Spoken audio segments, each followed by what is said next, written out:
Ini benar-benar semakin brutal tindakan dari militer Zionis Israel, Pak. Dan kita ketahui bersama bahwa ini adalah sesuatu yang sangat keji. Orang sedang kelaparan, ingin menerima bantuan, tapi ternyata menjadi sasaran serangan dari militer Zionis Israel, Pak Anan. Ya, memang Israel akhirnya menggunakan kelaparan warga itu atau rakyat sipil yang kelaparan itu sebagai senjata perang. Dan ini sebetulnya sebuah kekejaman yang tidak bisa ditolerir oleh orang-orang yang masih mempunyai rasa kemanusiaan gitu ya. Dalam hal ini rasa pri kemanusiaan tidak bisa ditolerir hal seperti ini. Ini pula menurut saya akhirnya membuat beberapa negara besar di Eropa mulai balik kanan, mulai yang akhirnya tidak peduli kepada tentang kondisi di Timur Tengah, membiarkan Amerika bermain sendirian. Sekarang kita lihat Prancis, negara G7 dengan Inggris dan juga dengan Kanada mulai bersikap, mulai memperlihatkan sikapnya bahwa mereka akan mendukung Palestina untuk merdeka. Karena memang realitas di lapangan itu sudah di bawah, artinya sudah di atas batas kemanusiaan untuk bisa ditolerir, bahwa orang-orang yang kelaparan sebetulnya mereka bergantung sebelumnya mungkin kepada PBB, kepada bantuan dari Uni Eropa. Lalu itu ditutup oleh Israel dengan Amerika Serikat, lalu menunjuk Gaza Foundation untuk memberikan bantuan ini. Tapi ini sepertinya menjadi semacam jebakan yang sangat mematikan ya, dengan korban yang sangat luar biasa. Nah, kondisi realitas di lapangan ini saya pikir sudah menjadi cukup alasan yang sangat kuat bagi negara-negara di dunia ini untuk mulai bergerak, ya terutama negara-negara Eropa. Dan dengan dimulai oleh Prancis, saya pikir akhirnya banyak negara-negara Eropa yang lain, baik yang dari G7 atau dari Uni Eropa, yang mulai semacam bagaimana mereka mendeklarasikan dukungan bersama-sama untuk mendirikan Palestina merdeka, negara Palestina merdeka. Mas Agung, boleh ditanggapi, ini artinya negara-negara Eropa seperti yang kita ketahui ada Perancis dan juga Inggris. Ini artinya apakah mereka mendapatkan tekanan sehingga mendukung dan juga mengakui kedaulatan dari Palestina, Mas Agung? Saya pikir apa yang kemudian dilakukan oleh negara-negara Barat ya pada beberapa hari terakhir ini merupakan, ada 3 alasan utama sebenarnya yang kemudian saya lihat, Mbak. Yang pertama, Barat khususnya Uni Eropa ini memiliki apa yang dinamakan dengan normative power. Jadi kecenderungan mereka untuk menggunakan atau mengedepankan isu yang sifatnya universal, HAM segala macam seperti itu. Itu yang memang mereka senantiasa berusaha untuk jaga. Apalagi dalam beberapa waktu terakhir juga beberapa lembaga-lembaga non-negara itu seperti halnya Amnesty International memberikan laporan bahwa negara-negara Eropa atau negara-negara Barat komplisit atau ikut serta berkontribusi terhadap genosida yang dilakukan oleh Israel terhadap warga Palestina. Jadi pertama mengganggu dalam konteks normative power. Yang kedua, saya tidak bisa memungkiri ada aspek terkait dengan masalah ekonomi. Dalam hal ini adalah bagaimanapun perang dalam waktu 2 tahun ini mengganggu dalam konteks perekonomian global. Meskipun kita lihat hotspot utamanya adalah Gaza. Tapi eventnya terjadi di berbagai macam tempat. Ya, kita sempat melihat dinamika yang terjadi antara Israel dengan Iran. Itu mengganggu dalam konteks energi. Tentu ketika kita bicara masalah energi, minyak, gas, itu akan mempengaruhi bagaimana kepentingan negara-negara Barat. Lalu belum lagi kita berbicara dalam aspek jalur supply global.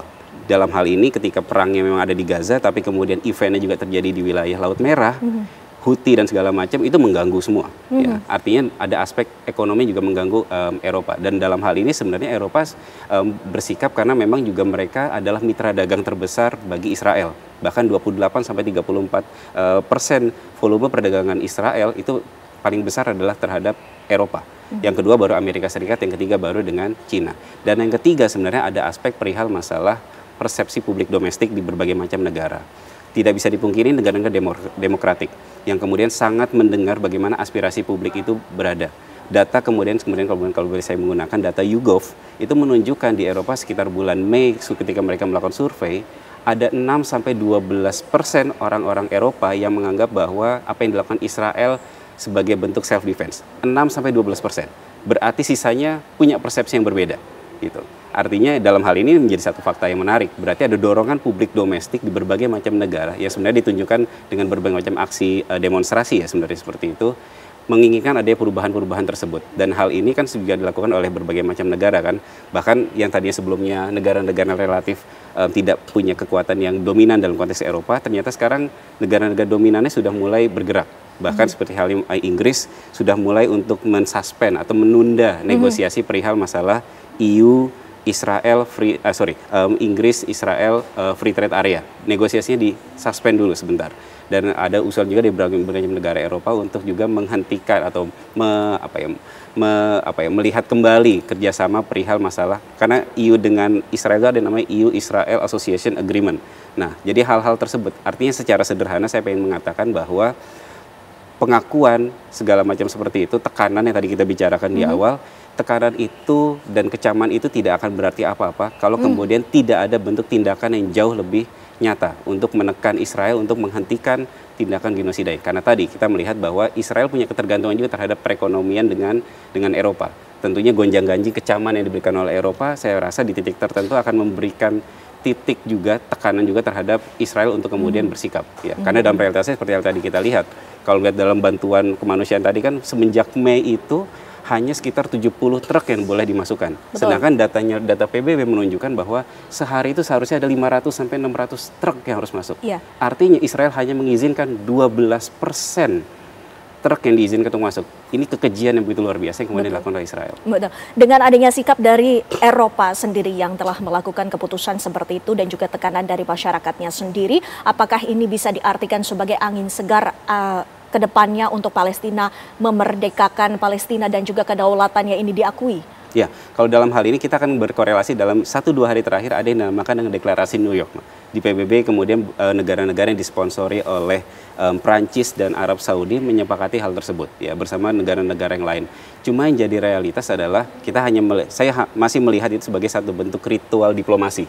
Artinya ritual penting nggak? Penting. Gitu. Sebagai bentuk posisi kita ada di mana, penyamaan persepsi dan segala macamnya. Tapi it means nothing kalau tidak terkonversi dalam tindakan yang sifatnya lebih nyata. Deklarasi New York itu tidak sama sekali menempatkan atau mengkritisi apa yang dilakukan oleh Israel. Ya. Dan itu menjadi satu tindakan yang sebenarnya harus kita perhatikan juga. Artinya tidak ada bentukan tindakan yang benar-benar, misalkan mengecam. Israel apa sih yang kemudian tidak dilanggar? Kalau tadi kita menyebut perihal masalah yang disinggung Pak Anan tadi, perihal masalah famine as a weapon. Kelaparan itu sebagai senjata. Itu melanggar Konvensi Jenewa 1949. Betul. Itu melanggar juga ketika kita bicara masalah Statuta Roma 98. Itu juga melanggar juga ada resolusi Dewan Keamanan PBB nomor 2417 tahun 2018. Ini memperpanjang sebenarnya kesalahan-kesalahan tersebut. Tapi ketika bicara deklarasi New York tidak bicara tentang kekejian yang kemudian dilakukan oleh Israel. Itu justru yang dibicarakan adalah Hamas kemudian harus meninggalkan kekuasaannya di Gaza seperti itu. Ya, seolah-olah menempatkan pada kedua belah pihak ini aktor-aktor antara Hamas dengan Israel dalam posisi yang benar-benar setara. Tidak, ini perang ini sifatnya sudah asimetrik. Gitu. Ini perangnya sudah sangat punya gap yang begitu luar biasa seperti itu. Bahkan yang kita lihat dalam konteks di Gaza hari ini penghancuran total yang kemudian dilakukan oleh Israel terhadap warga Palestina di Gaza. Respon tersebut juga telah kami dengar dari negara-negara di Timur Tengah yang juga sepakat agar Hamas ini juga segera untuk meninggalkan persenjataannya. Menurut Pak Anan seperti apa? Ya tadi bahwa dukungan yang begitu besar atau ya tadi katakan bahwa sebagai momentum yang begitu besar bahwa ini adalah angin segar untuk perdamaian di Timur Tengah. Tapi permasalahannya adalah kondisi di Timur Tengah itu sendiri bisa dikatakan tidak siap untuk angin segar ini. Baik itu secara regional kawasan Timur Tengah secara keseluruhan atau bahkan juga di Palestina itu sendiri. Permasalahannya adalah misalnya kita lihat ketika proses pengakuan dunia internasional ini, tetapi masalah internal Palestina sendiri kan kita tahu bagaimana konflik antara Hamas dengan PLO ini kan bisa dikatakan sebuah mempunyai jalur diplomasinya masing-masing. Bisa dikatakan kalau PLO itu lebih kepada diplomasi, negosiasi seperti itu kan, diplomasi politik menggunakan perjuangannya seperti itu. Sementara kalau kita lihat Hamas kan lebih kepada karena Israelnya juga menggunakan senjata, maka mereka juga menggunakan senjata. Nah, maka ketika sekarang ada tekanan dunia internasional untuk melucuti senjata Hamas gitu ke depannya.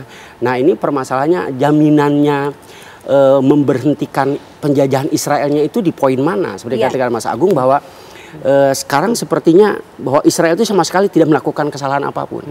Bahkan sekarang misalnya kecaman-kecaman datang dari negara barat, dari negara Timur Tengah misalnya mengecam serangan Hamas pada tanggal 27 Oktober pada waktu itu kepada kepada Israel itu dikecam. Tapi tidak ada satupun negara-negara di Timur Tengah yang mengecam Israel atas apa yang terjadi sekarang, misalnya ya kelaparan tadi, terus memberhentikan semua bantuan PBB, menuduh UNRWA itu sebagai bagian daripada ekstremis Palestina gitu ya. Nah, hal ini sebetulnya harus menjadi perhatian bersama bahwa dukungan yang besar dari dunia dan terutama di Eropa sekarang itu, saya pikir kalau momentum ini tidak bisa digunakan dengan baik, ya maka itu akan menguap begitu saja gitu ya, akan menguap begitu saja.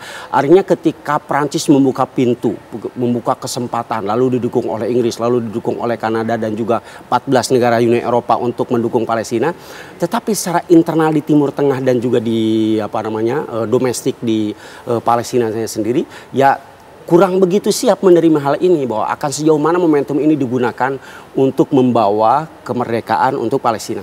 Kemudian yang unsur yang kedua yang menjadi akan begitu rumit, belum ada roadmap yang jelas pembentukan negara Palestina. Ini belum ada. Kenapa? Karena garis-garis negaranya itu akan kembali ke tahun berapa? Apakah ke tahun perang tahun 48, apakah 67, apakah 78? Yang jelas Israel sama sekali tidak melepaskan bagian-bagian kecuali Gaza yang 100% orang dikuasai oleh bangsa Palestina. Adapun di tepi barat sekarang kita tahu Yerusalem Timur gitu ya, itu semuanya sudah didirikan pemukiman-pemukiman Yahudi walaupun itu dikecam oleh seluruh dunia. Nah, perbatasan negaranya, yang namanya sebuah negara mereka kan harus ada punya perbatasan yang jelas. Nah, perbatasannya itu akan ke kemana? Terus kalau ke tahun 67 terlalu misalnya, itu adalah perang, bisa dikatakan sebagai perang kemenangan Israel di situ, kembali ke tahun itu. Masalahnya Israel mau tuh tidak? Israel setuju atau tidak? Jadi solusi dua negara ini pun bagi Israel itu akan sangat sulit untuk diakui gitu ya, untuk diakui. Kita tahu kata Mas Agung tadi bahwa begitu banyak resolusi PBB yang tidak pernah dihiraukan oleh Israel gitu sama sekali. Nah, sekarang ketika dunia menekan, tetapi kalau menurut saya, kalau gerakan Prancis ini momentumnya digunakan oleh OKI, oleh Palestina, oleh negara-negara seperti ASEAN bahkan ya, oleh Indonesia misalnya, oleh seluruh dunia lah.